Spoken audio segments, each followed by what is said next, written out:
Hello, everybody, and welcome back again to Box. We're still sticking with no cold openers at the minute. We're in between race season, but this weekend is Imola. Well, we're just about to start a triple header, so I will say also that should we do a bit of F1 news? I've got some F1 news to chuck in here, but before we do dive in, a few little bits and bobs that we're going to be talking about. Obviously, Sam doesn't know what I prepared. I'm in the dark for this one. Dom's prepared this episode over the last couple of weeks. Yeah. Definitely didn't do it 2 days ago and was moaning about it on Instagram. Yeah, like but here we are. We're here now. So today's topic, as I'm sure you're aware from the title, is we're going to be talking about Daniil Kvyat, and we're going to do a little bit of a deep dive into his episode, more of an educational one, and then we're going to jump into Imola predictions. But before we jump into Imola predictions, once we've kind of finished all the topics of the episode, I've got a little bit of a surprise for Sam that he still doesn't know about, and I think I can feel his uneasiness about it all. But before, see, there's a pink bag there, and I've never seen this bag in my life, and I'm concerned. It's just a bag. It says "Live, Laugh, Love" on it. Live, laugh, toast, to bath. Anyway, so we're going to be talking about Kvyat. We're obviously going to be trying something a little bit different. Got some news on, some old news, I suppose, but on Claire Williams and George Russell Law from when he was back at Williams, and the return of Franco Colapinto. The man, the myth, the legend. Which we did speak about a little bit last week. But my mic won't stand a fucking place today. It's been a dickhead. Carry on. Give it some, Give it some of the old wiggle. Sorry if you did you have any news? I mean, you brought it up, so I'm assuming you got something to say. Did you see about Christian Horner? I might be resigning, yeah. No, he might be getting sacked in Imola, mate. Oh. No. Horner's getting sacked. Horner's getting sacked. But we can only hope. We can only hope. It's one of them ones where Red Bull, when your car's so shit that you start sacking the team principals. That one, did you see that Franco Colapinto organised a party for women between 30 and 50 and just lived his best life? I literally just opened that on my camera roll to set to, yeah. What an absolute hero. So this meme, I'll probably post this on the Box story when the episode goes live. So if you're listening to it on Friday or Saturday, you'll be able to see it. We should probably put it on the actual feed as well. Maybe. That sounds like a good idea. Franco Colapinto is hosting a Mother's Day celebration for all single mothers between the ages of 30 and 50 at his Argentinian apartment. What a guy. Can I come? What a hit. Anyway. What an actual hero. So. That's it for the news, I think. I think it's short and sweet. The Claire Williams thing that you know what? I've just flown straight over that. Yeah, carry on. Sorry. I've got some extensive notes on it, and I tried to summarise it the best I can, but I'm just going to read the first couple of little bits on it. So Claire Williams reflected on her decision to retain George Russell at Williams for 3 seasons, despite interest from Mercedes. And she said, George wanted to go to Mercedes in that last couple of years, and I couldn't let him go, and I hated that. I needed him. I felt more... I needed him, I felt, she said, more than Mercedes, and he was in contract. If I was to let him go, what message would that have sent? What would that have done to my team if I'd have let George go? Yeah. I understand why she wanted to keep George because, obviously George is killing it right now. So, and she said that George is now, obviously on about George in the 2025 season. It's that he's kind of at his A game. He's kind of the best he's ever been. And it's like, it's good. So, Yeah. Big up. Big up your bad self, George Russell. Kind of swinging back to Franco Colapinto, obviously he starts his first race this weekend at Imola. Yeah. I think Alpine have confirmed him for 9 races. I thought it was 6 races. Okay. So he's only been confirmed for a select number, but that could change as the season goes on. Yeah, because he might perform better. Yeah. So, So should we jump straight into Kvyat? Yeah, so I'll be honest, I see a lot about, me going in blind here, I see a lot about Daniil Kvyat, like in comments about Verstappen, especially like when obviously his daughter was born, there was jokes about that, I saw in like comments. And I know little bits, but I don't know the full ins and outs. So this is going to be an educational episode for me, but also for you, the listeners. And obviously, we also have our predictions. I'll tell you what, before we do that, should we do the race predictions now so we don't forget them? Okay, well, we can do the race predictions. I'm just thinking, because this is going to be a bit of a longer episode. Yeah, I think it's probably a wise idea to do it now. Well, we'll do the predictions, and then, if learning about Kvyat's not your thing, see you next week. No, jump to the end when Dom makes me do something. Oh, yeah, there's a surprise. Okay, yeah. I can't timestamp on Spotify. I'll timestamp it on YouTube. Towards the end, probably like last 10 minutes of the episode, maybe. Yeah, last 10 minutes. You'll boost our algorithm as well, so nice one. Cheers, pal. So, go on then. Who's your predictions for Imola? Bearing in mind, I absolutely nailed it last week. Last week? Ooh, see? Week before, not last week. Imola, ooh. P1 Piastri, P2 Norris. Fair. P3, see, I really want to say Leclerc, but I don't feel that's right. Piastri, Norris. And I'm going to go P3. You know what? I'm going to give it to Antonelli. I'm going to take a bit of a risk here. Well, he's the Italian. That's what I'm thinking. He's the Italian. It's his home circuit, and he's really been competitive, and he's only made rookie errors. And so I feel he's got a good chance of getting his first podium, especially in his home country. So Piastri, Norris, Antonelli. Yes. Mine, I'm going to put Piastri first. Yeah, I feel that's a given at the minute. But I'm going to put Russell second. Ooh. And Norris third. Ooh. I'll speak to my old man and get his predictions. But there you go. So Sam's predictions are Piastri, Norris, Antonelli, and mine is Piastri, Russell, Norris. Exciting. Throwing the Mercedes in there to split up the McLarens. I mean, to be fair, we've both just chucked Mercedes. It's basically just McLaren and Mercedes as always. Pretty much. Yeah. But yeah, right. So Dominic, let's actually get into Daniil Kvyat and who the fuck is he? What's worse than being sacked from Formula One? Go on.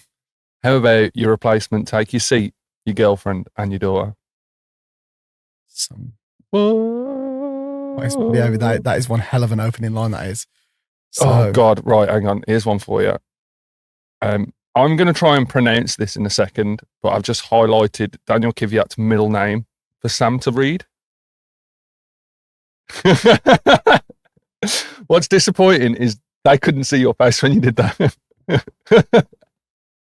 Send it to Phil. I did. I sent it to Phil. I went, say this a day, and he's like, I'm Polish. That's like a bit not right. And I was like, yes, but I expected you to be able to say have a good shot at it. Yeah. Like, anyway, so I nailed a guess.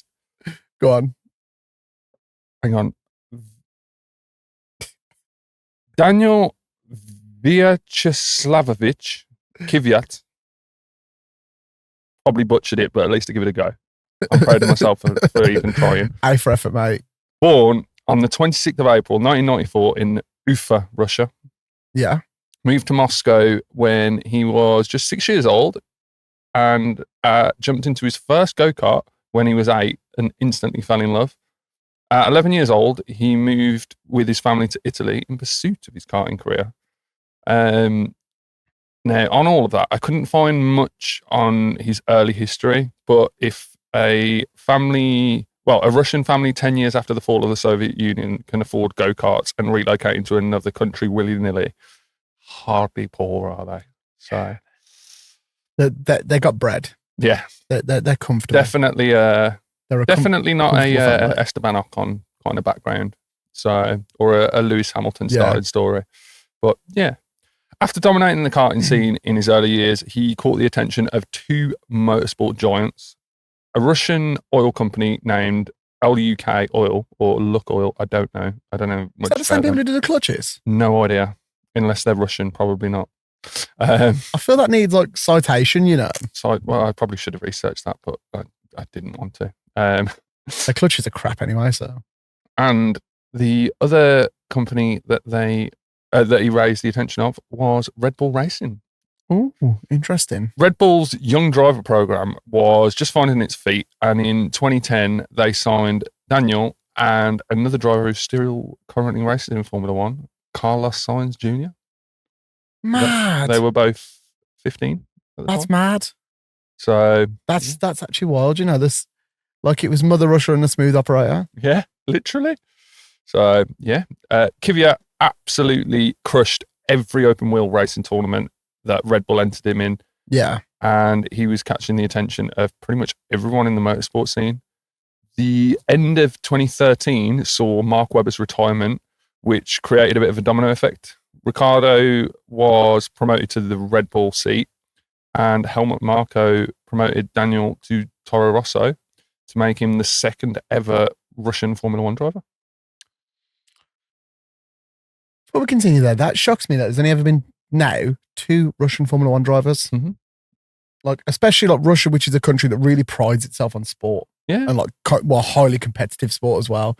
It shocks me that like motorsport. I think because obviously what I said about the 10 years after the fall of the Soviet is I think maybe the Soviet Union wasn't allowed to enter in Formula One in its early years or didn't want anything to do with it because of its like capitalism and all that. And I don't know. I don't know fat lot about maybe a bit more freedom of speech, which Formula One doesn't have these days. Yeah. But, you know. Well, but that's a grey area. That's what you've got to think about, really. I suppose Yeah. is why there's not been many. But I don't know. Could be wrong. Let us know if you know why, or it's just there aren't very many good Russian Formula One drivers. It's something. It's something. Anyway, moving swiftly on. Move. Like everything that Kvyat set out to do, F1 was the same. And his first race in F1, he saw himself qualify 8th and finish 9th. So in the points on his first ever race. Fair fox. By doing this, he set the record then for the youngest point scorer in F1 at only 19 years old, beating the then record holder, Sebastian Vettel.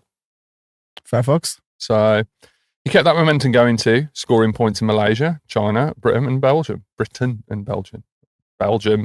Yeah. Words. Oh, he was in top form and his popularity kept growing too. His teammate at Toro Rosso had been with him for 3 years and never had any real wow moments. So it became quite apparent that he would eventually get that second seat at Red Bull. All Red Bull had to do was keep him in the Toro Rosso car for a couple of seasons to build up some experience, some confidence, and then promote him when necessary or needed. Yeah. What could go wrong for Red Bull and Kvyat, though? Maybe their star driver at the time, Sebastian Vettel, announcing his leave from Red Bull to join Ferrari at the end of the 2014 season. I wonder how that went for Vettel. All anyone could say at the time was, can Kvyat handle the pressure? Can he keep up with Ricciardo? It didn't take long for him to get answers. And the start of the 2015, got bumped up. I didn't actually write that down. I don't know what. Yeah, we continued on, but obviously he got promoted into the Red Bull seat. So obviously Ricciardo was driver number 1 and Kvyat in number 2. Yeah. So it did not take long to get the answers. The start of the 2015 season, though, was rough at best. The Red Bull car was awful, and both Ricciardo and Kvyat could barely fight for points. Kvyat didn't even make it to the grid for the first race of the first season at Red Bull due to a gearbox failure at Melbourne. I don't know whether it was the formation lap or the drive from the pits to the grid, but it didn't even. Yeah, that's how bad Red Bull was. That's some Ferrari shit right there. That is. That's wild, you know. So, yeah, after that, Kvyat and Ricciardo eventually started scoring points consistently, but were still behind the Mercedes, Ferraris, and surprisingly, the Williams. Their main highlight together that season so far was at Monaco, with Kvyat finishing 4th and Ricciardo 5th. So that was until the Hungarian GP that year, 2015. Mercedes were finally starting to show some weaknesses, and there was a couple of DNFs. The 2 Mercedes driven by Hamilton and Rosberg at the time were fighting a lot with the 2 Red Bulls, and eventually the energy drink cans opened and the wings shone through and saw the Russians' first F1 podium, with an ex-Red Bull driver, Vettel, taking the top step, followed by Kvyat and Ricciardo.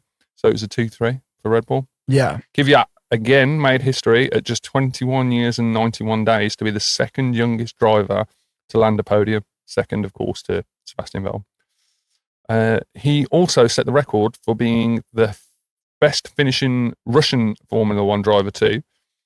The rest of the year was still a bit wank, and everyone at Red Bull For him and everyone at Red Bull, sorry. But he did finish 7th in the championship, 3 points ahead of Ricciardo. So he proved his worth, and he was at least on Ricciardo's level with his first year with the big team. Yeah. With a shit car. So wild. The 2016 season was set to be Kvyat's year. Did someone say Ferrari? It's our year. He didn't go to Ferrari, don't we? With much needed improvements made to the car, he and Red Bull felt ready to take on the next season ahead. But obviously, plot twist, he didn't even start the first race of that season either. Exactly the same situation as last year. I don't know what caused him to have it's not a DNF, it's a DNS. Because he did not start. But yeah. That's something you rarely see, you know. He's too, the only time that I've recalled seeing that recently was Brazil with Lance Stroll. Yeah. That was a DNS. So, wild. It's, just imagine though, like you've just been promoted to the big boy seat and your car lets you down. First race every season. It's like, it's wild. Yeah. So the next race at Bahrain saw him finish 7th with Ricciardo in 4th, but the person in 6th place on that race, might you say, Max Verstappen in the Toro Rosso. Ooh, it's about to go downhill for Kvyat by the sounds of things. The third race that season was at Shanghai, China, and saw Ricciardo qualify 2nd and Kvyat 6th. So we moved to lights out on Sunday. Kvyat moves from P6 to P3 in the first lap and has, I don't know whether he had the contact between the Ferraris or whatnot, but doesn't cause any problems for him anyway. Ricciardo also moves up to 1st, then Ricciardo gets a puncture, ends up in the pits, and yeah, but Ricciardo fought. The race ended with Kvyat finished 3rd and getting the one and only podium for Red Bull that season, but Ricciardo did make a monster comeback and finish 4th. Vettel in the Ferrari, though, was not happy with Kvyat after the moves he pulled on the first or second corner, I think it was, that and he birthed the nickname for Kvyat, the torpedo, unintentionally. So we need to chuck this little sound clip here, and I've checked, we are allowed to put this in. Okay, rather than showing me, let's put it in. Oh no, you need to see this. That's why I'm saying we're going to chuck it in, because you need to see how he reacted. To make my life easier, it's going in now. You came like a torpedo. Well, it's racing. Yeah, racing, but you know, if I keep going the same line, you'll crash. Don't keep going. Yeah, but there was a car on the left also. Well, that's so why I hit the other car. I can see all the 3 cars, man. Come on. I have only 2 eyes. Well, 2 cars. You will crash if you do like that. But we didn't. So. Yeah, you didn't. And yeah, it was really... You didn't. He was real mad. That was wild. He was real mad. I feel that clip is, it's just how Kvyat's like, well, you know, and I think if there's someone that knows a thing or two about driving like a knob, it's Seb.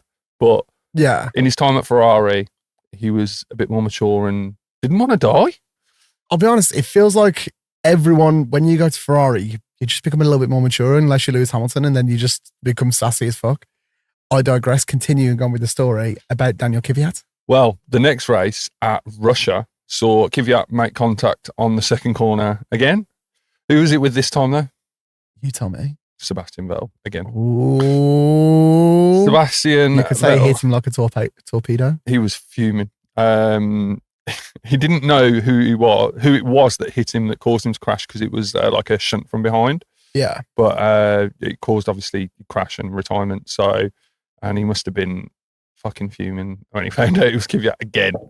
But yeah, this angered Red Bull with his little bit aggressive torpedo style driving, who were sitting on their new upcoming driver down in Toro Rosso, good old Maxi V.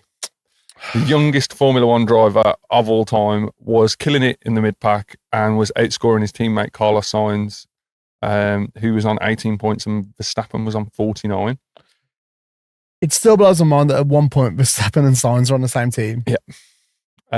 It seemed like they was just waiting for an excuse to bring him through to the main team. So Red Bull did eventually do what Red Bull do best, for the first time anyway.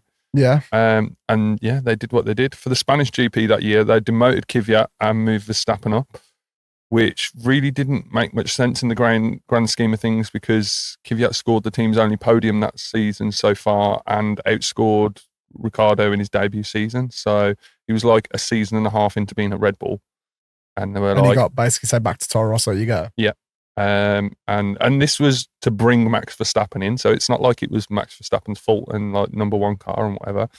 Like, no, like he was the better performing driver. And although I go Ricciardo is the man, and you got the choice between Kvyat or Ricciardo. I think at the time they were thinking Danny Rick was a beast. Yeah. That is true. Danny Rick was a beast. And he was the more seasoned driver, so it makes sense. Yeah. Even though it feels weird, it does make sense. Well, that's what brought Max Verstappen into Red Bull anyway. So now you know the full history. Well, I say the full history behind that, but the build up to that. The initial history. But yeah, it didn't take long for Max to, Max, I guess. Yeah. His first race with Red Bull saw him take the top step of the podium. Both Mercedes did spin out and crash on the first lap. So, I'm not trying to take it away from him, but the two clearly dominant, the two McLarens at the moment of that era were gone on the first or second corner. So, yeah. But yeah, Verstappen then claimed the title as the youngest race winner in Formula One at 18 years and 226 days old. And he was enjoying the podium with Kimi Räikkönen and Sebastian Vettel. I watched the podium celebration from that video doing the research of this, and Verstappen's fucking over the moon and he's there, and Seb's like, oh yeah, congratulations. Kimi's there, just like straight faced. Trying to like not get hit by the champagne or rosewater or whatever it was at that race. But yeah, it was quite the I miss Kimi so much. So yeah, Verstappen got 6 more podiums that season, and Kvyat only scored points at 3 more races. So that brings the conclusion to the 2016 season. 2017 saw Kvyat's Toro Rosso teammate score points almost consistently, but Kvyat only scored points once the entire season, and he was eventually sacked after Singapore to let through the one and only Pierre Gasly. Every time that causes me hell, in the audio. Sorry. It's you started it. Anyway. No, get fucked. Ricciardo started it. You started doing all this shit again. That's true. So don't blame the shit on me. I have sensible microphone voice. Those things pretty much sucked in his work life now. Well, I mean, he didn't have a Formula One job, so. I was about to say, imagine that, like some fucking Dutch dudes come through, eyed up your job, taken your job, and then done better at your job than you were. A lot better too, yeah. That's and how it's about to get worse. Yeah. Kvyat saw no, we've just done that bit. Sorry, things pretty much sucked for his work life now. However, his home life was going great. In January 2017, he started dating Kelly Piquet, daughter of the 3-time world champion Nelson Piquet, who was working as a social media and PR consultant for Formula E and another open wheel racing thing that I didn't write down, but I just remembered. However, in 2018, Kvyat tried to build his career, or rebuild his career anyway, in any way that he could. And Kvyat signed to become Ferrari's reserve/test driver. But just like everything in Kvyat's F1 life, it wasn't long before something came along and fucked it all up for him. So, and this time for good. In the 29 season, I'm going to start again on that one. In the 29 seat, why can't I say the number words? In the 2019 season. It's harder than it sounds, isn't it? Yeah. It saw, surprisingly, the return of Kvyat to Toro Rosso. Oh, you go, what? What? I guess that's Red Bull doing what Red Bull do best. Going, yeah. But anyway, after essentially ruining his career, they brought him back to the team and he stepped up. He had a solid return, and to top it off, in May 2019, Daniil and Kelly announced that they were expecting a little girl together. So, yay. Oh, that's nice. The arrival of Penelope, their daughter, actually brought him some epic good luck too. The first race after the arrival of Daniil and Kelly's daughter, the German GP, saw him pull off an astonishing comeback from P14 start and finished in third place on the podium in a Toro Rosso, with Verstappen obviously on the top step and Vettel second. That must have been tense. Yeah. So yeah, I was but about to also- say you've got literally three guys who pretty much hate each other. yeah. And but I suppose it's also a big middle finger from him to Red Bull too, after all the shit that they caused him. Yeah, 100%. So 100%. But let's also talk about some things that happened in 2019 at the start of the season. So Ricciardo moved from Red Bull to McLaren. Yes. Red Bull to Renault. I don't know why I put McLaren. He went to McLaren after that. Gasly moved from Toro Rosso to Red Bull. So he's in the number 2 seat. And Yeah. it's worth mentioning here that Alex Albon it's his first season at Toro Rosso with Kvyat as his teammate. So shortly after Kvyat was in the whole "fuck you Red Bull" thing, our Drive to Survive fans will certainly know what's coming next. Red Bull's ruthless driver changing tactics strike again and see Gasly demoted down from the main team back down to Toro Rosso, saying Christian Horner said in this was from Drive to Survive, I quote, he was promoted prematurely to the seat. And who do they move up? Only the driver with 12 Formula One race starts under his belt, Alex Albon, instead of the quite clear choice that's making a good comeback, Kvyat. Yeah. And he's in incredible form. Don't make sense. It's Yuki Gate all over again. Make it make sense. But did Kvyat let it get to him? No. Did he fuck? I mean, this dude's Russian. He ain't settling for no shit. Yeah, I was about to say the dude's like got the skin thicker than. Literally. The following race saw Things. Kvyat start in P19 and he managed to finish P7, which again, That's some fucking serious climbing, you know. In a Toro Rosso at that time anyway, is quite a feat, really. He scored points in another 3 races for that season, which saw him kept on by the team for the upcoming 2020 season. So the dreaded COVID season. But that year, shit hit the fan once again because things are never easy for Kvyat, really, are they? Late 2019 / early 2020, no one can kind of pinpoint it because of all the shite. Yeah. Pardon me, just about. But right, sadly, it saw Daniil and Kelly's relationship come to an end, and it seemed to really fuck him up for the upcoming season. Gasly absolutely destroyed him in terms of performance in the same car. Gasly even went on to win the Italian GP in the AlphaTauri. Obviously from Toro Rosso to AlphaTauri days. Another middle finger to Red Bull again after the demotion tactics. So just to fuck him up some more, it was around the end of the 2019 season that Verstappen started dating Kelly, Kvyat's ex and baby mama. Oh no, it's all looking bad now. It's not looking good, bruv. And then it's not just to fuck good. him up even more, because of his poor performance, AlphaTauri announced his replacement in the form of Yuki Tsunoda, who would start the team for the 2021 season. So basically, Verstappen took his job, his missus, and his daughter all in like 5 years. I personally would have killed him. I ain't even gonna lie, you know, like as Tupac said, bro, I ain't a killer, but don't push me. Yeah, like bro, trust me. Like bro, I would have gone KGB on his ass. Yeah, I wouldn't have been settling for that personally. Nah, bro, this makes me hate Verstappen again. 2021 saw him clinging on to F1 as best as he could, signing as Alpine's reserve driver, hoping to snatch a seat for 2022. All this happening while Verstappen's snatching win after win, title after title. He never got back into an F1 race. He was kind of, he was hoping to get back into Formula One a little bit, but he didn't. It never really happened for him. Yeah, he managed to get some work testing for NASCAR and Formula E.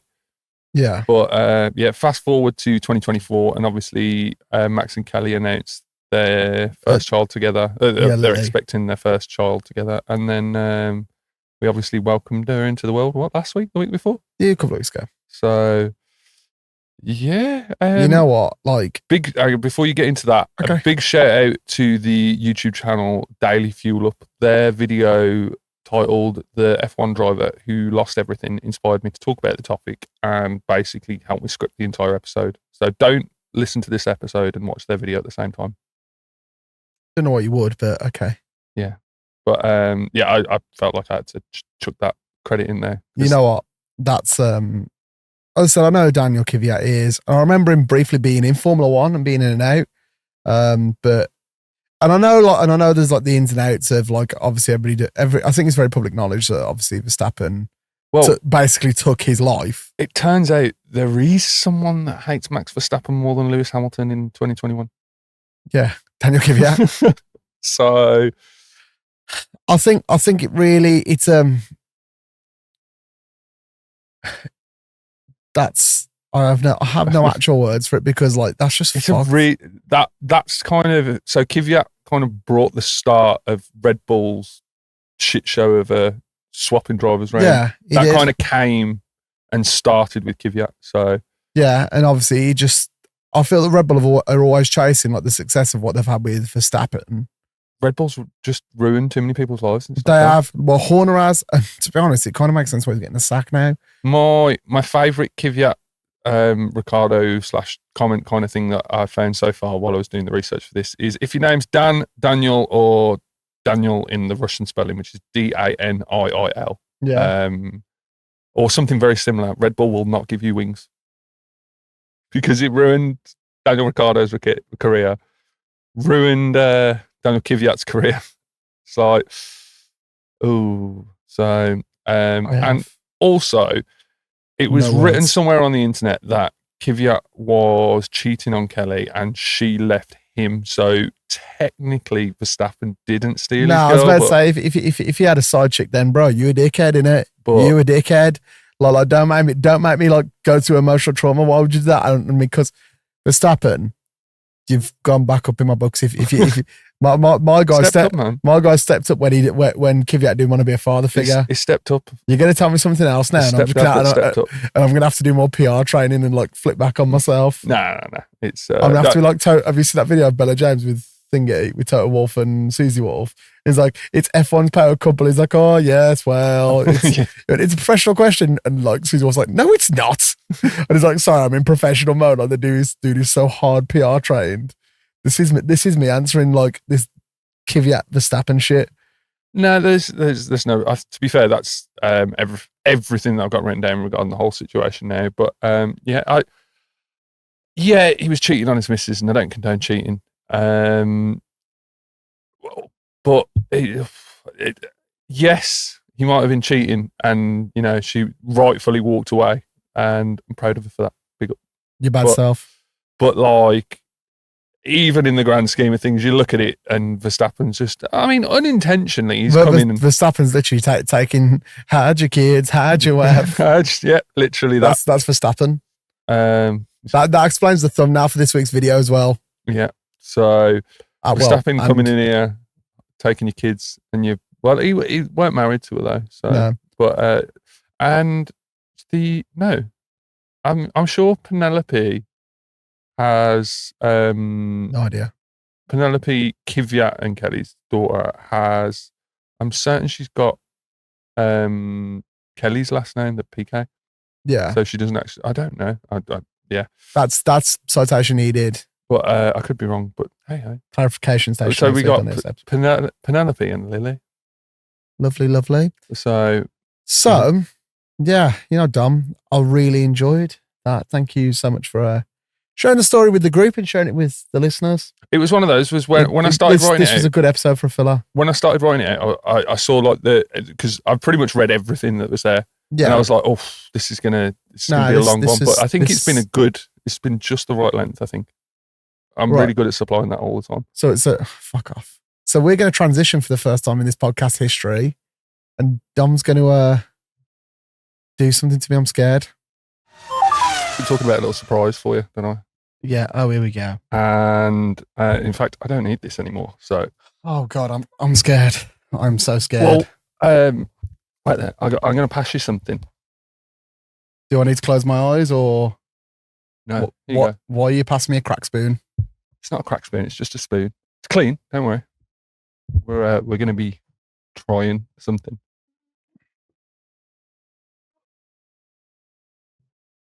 What the fuck is going on? I managed to get my hands on Charles Leclerc's new ice cream. The problem with that? I know you're lactose intolerant, but you've only got to try a little bit because we got this one. I hate to be that guy, Dom, and I'm sorry to do this for the podcast. I can't do it. I spent £25 on ice cream. I'm going to review it then. Okay, I'm sorry, Dom. Like, I hate to be that guy for the episode, but I haven't had lactose, like any ice cream or anything in like 3 years, bro. Well, we've got vanilla. But wait, there's more. I'm looking at the lactose content. There's swirly pistachio.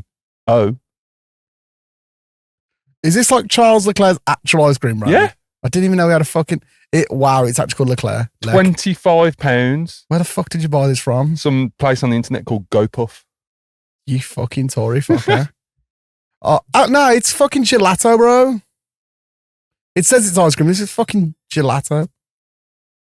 Right. You're gonna try a bit. You got a spoon? Yeah, I want me one too. Duh. Yeah, come on then. So, and we've got peanut caramel tango. So we're starting then with vanilla. Vanilla, right there. You know what? We're gonna have to get product photos of these just to cut in. Oh, it's some B-roll. Right. This has 335 calories in a tub. Why? Resist? I don't know. There you go. You spent 25 quid. You can open the fucker. Well, do you understand why I said time is of the essence now? Because I had ice cream in the fridge. Should put the fridge on like freeze mode. We know that fridge gets that cold that it freezes shit. Why resist? Why? I see earlier where he said, when I said to Dom before we started the episode, should probably turn the air conditioning on. And I'm going to leave the lid half on. And Dom was like, we'll cool down in a minute. Yeah. That's like, yeah, I'm getting a big old scoop. I understand if you don't want to go for a big one, but this is vanilla. I'm going this much. Ice cream, cheers. Fuck me, that's good, you know. Fuck me. Oh, mate, I fucking miss ice cream. Why would you do this to me?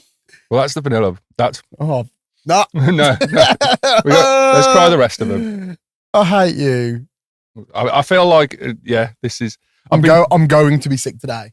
I've been dying to try it, so... I'm going to be sick. I might need to put it back in the fridge when we're finished. I'm going to be sick. We got peanut caramel tango. Or do you want to do the pistachio next? I send on pistachio because I love pistachio. You know what? I had to Google what pistachio tasted like to see if I was going to actually enjoy it. Dom has a diet of a 5-year-old. Yeah, pretty much. What's your ideal meal, Dom, while we do this? Turkey dinosaurs, McCain smiley faces, spaghetti hoops and sausages. See, I'm more of a medium rare to rare steak with a salad and some potatoes. I've just ate myself to the whole world. I've just had that and I can already feel my stomach going. More. I don't know if I'm going to be able to finish this. Go on, get yourself that little scoop off the top. I'm not a big caramel fan, but I'm still going to wham it. It's all right. To be honest, I need coffee in it. If they had coffee, like coffee caramel. Tastes like Snickers ice cream. Yeah. That's pretty groovy. Good D for when you're not hungry. For the record as well, we've just eaten. Put the fridge on fucking freezing as well. And then we got swirly pistachio.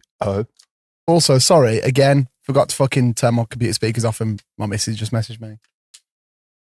I'm not like... Rah, look at that big green bit. I understand that's the pistachios, but yeah, I feel like that's the bit you're going to go for. Yeah, I want this fucking ultimate bit of pistachio, mate. I've not tried it, so... It's time. Right, that is a bit nice.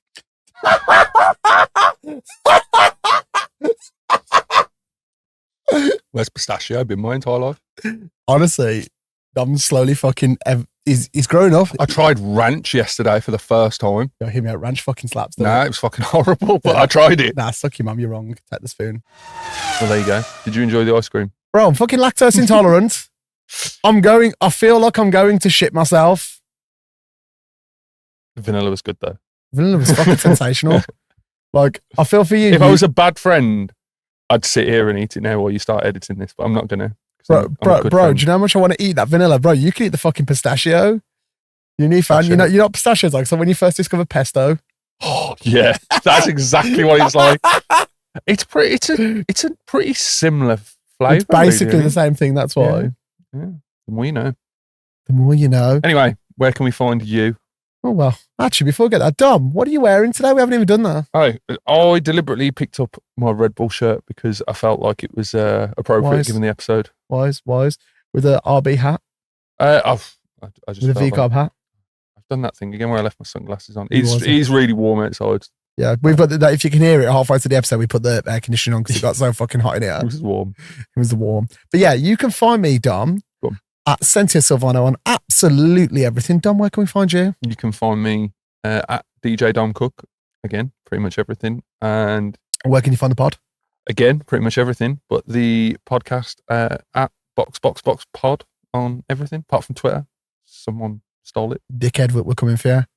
May I come for you? Lick him up! Lick him up. Rastafari! So there's a clash of sports there. God bless Chris Eubank. I don't care. I feel everyone can appreciate the absolute madhead that's Chris Eubank. Anyway, thank you so much for listening as always. We'll see you next week. We'll be watching the F1 on Sunday, 2 p.m. for us. Yes. And it's Sunday Fun Day. It is Sunday Fun Day. Double letters for me again. As always, thanks so much. Love you. Bye. Bye.